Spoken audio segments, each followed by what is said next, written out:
الله وبركاته. بسم الله والحمد لله والصلاة والسلام على رسول الله وعلى آله وأصحابه ومن استنى بسنته واهتدى بهداه وبعد. So thank you for the invitation, and we would like to tonight to reflect on a very simple verse. We always recite this verse, that is the first verse of Surah al-Falaq. قُلْ أَعُوذُ بِرَبِّ الْفَلَقِ. So it is literally translated as say, I seek refuge in the Lord of al-Falaq.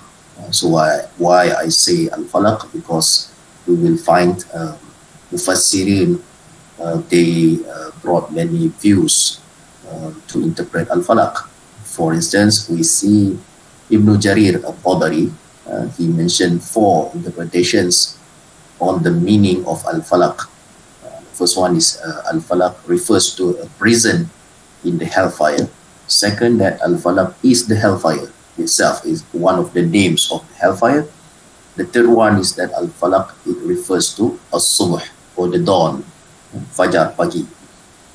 And the fourth one is that al-Falaq refers to the linguistic meaning of that word, that is splitting. So they interpret al-Falaq as al-Khalaq. So when you look at the second verse, min sharri ma khalaq, so as if Rabbil Falaq is also Rabbul Khalq. So al-Falaq means creation itself, as Allah is the one who brings everything into existence. And when we look at Tafsir al-Razi, he also mentioned these views, and he was inclined to the second view, that al-Falaq refers to everything that Allah causes to split open, whether the sky at dawn sits in the earth, and the unfolding of hidden things or hidden realities. And when you look at other usage of al-Falaq in the Qur'an, we find Faliqul Isbah, so the one who splits the dawn. And so you can also find Faliqul Habbi wan Nawa, the one who splits the seed and the dead stone, causing life to emerge. So the meaning of al-Falaq, as we can see here, bringing something into existence. And if we reflect on Surah Al-An'am, that the core of that surah is about Ni'matul Tawheed, the Tawheed as the greatest ni'mah. And you can see how bringing into existence, splitting between something that is non-existence, bringing it to existence, how this is related to Ni'matul Tawheed. So what we can learn from today's reflection, that these verses teaches us that al-Falaq is the breaking of barriers, whether physical or spiritual. Just as Allah splits open the seed to bring life and the night to bring dawn, He also splits through our hardships, fears, and inner struggles, bringing relief and guidance. He also opens pathways of healing for every burdened heart.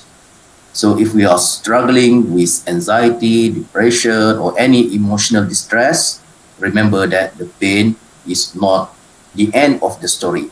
There is always a breakthrough. There's always a falaq at the end of everything. So our struggles or our challenges are not just mere challenges of this physical reality. They are part of a greater spiritual journey. Every moment of patience, every effort to cope, every step taken towards healing, all of these are given consideration, are going to be rewarded by Allah subhanahu wa ta'ala, and it lifts a servant higher in terms of darajat in akhirah. So we also know the Surah Ash-Sharh, فَإِنَّ مَعَ الْعُسْرِ يُسْرًا. So with every difficulty, there is the ease. So The same thing, when you look at night, you have the dawn and Fajar. So the theme al-Falaq is a very deep and very rich reference to something that is greater. It relates us to existence. It relates us with every phenomenon of this life. So whether it is physical or mental, every time you see something, so there is a splitting of that moment. There is a splitting of that story. Okay? So it's not going to last forever. At the end of the day, there is always akhirah. So even if you look at both journeys, our physical journey, and there is also our spiritual journey. So whatever that we endure in the physical journey, we do things, we do amal, we have patience and everything. There are movements in our spiritual journey. So when you look at this, you can see the two realms working together, and we can always remember that Allah subhanahu wa ta'ala is the one who is overseeing, who is always watching, and He is going to reward for anything that we do in the physical realm, and we can have see the reward in the spiritual realm. So that is, I think, our reflection on the first verse of Surah al-Falaq. Is very simple, very short verse, but the meaning is rich, very rich, and you can find al-Falaq in almost everything. If you take the fourth interpretation, that is creation. So everything is created, everything in the creation, we can see al-Falaq in almost everything.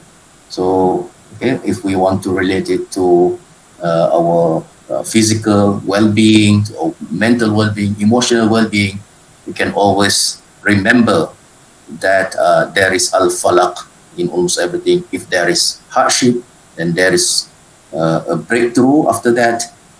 So after every darkness, you can find a light after it, provided that you always relate or always remember Rabbil Falaq. So we seek refuge with the Lord of al-Falaq, Rabbil Falaq. May Allah subhanahu wa ta'ala bless us all in this Ramadan and accept our deeds and grant us spiritual clarity, emotional resilience, and closeness to Him, inshallah. I think that's my sharing for tonight. Thank you very much. Assalamu alaikum wa rahmatullahi wa barakatuh.